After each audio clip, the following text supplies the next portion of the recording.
Good afternoon, gardeners. It is Saturday, May 20, a nice warm day here in Northern Virginia.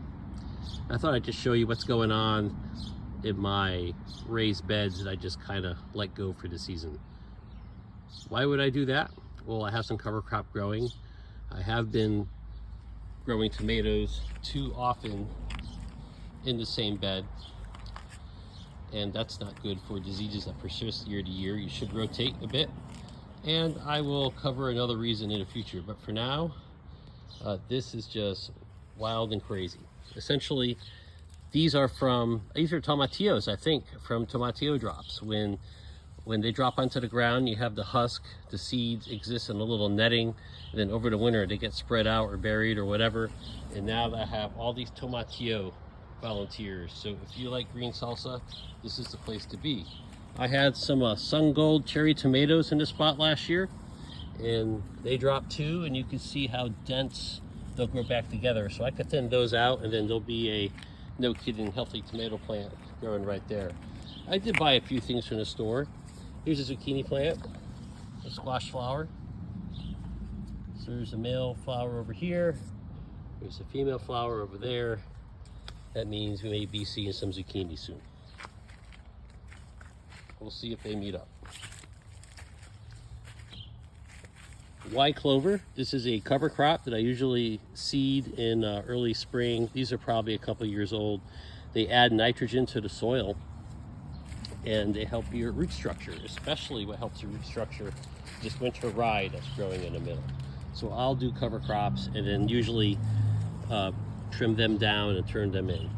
This is a zucchini plant, and there is the female flower. Come on, zucchini.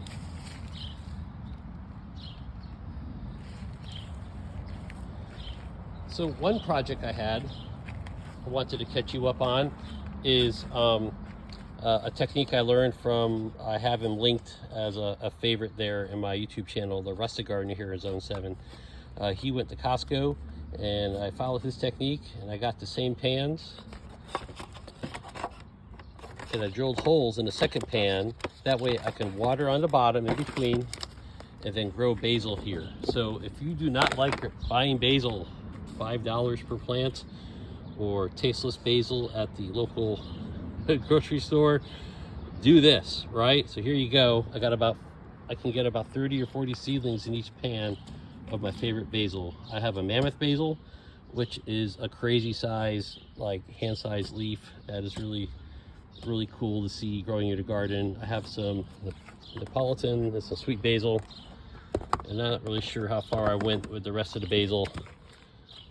My theory in my garden is that everywhere you go, you should be able to collect 5 cups of basil where you stand. So I'll go ahead and marry those up with tomato plants in fabric pots or in these garden beds themselves. I had mammoth basil in here last year.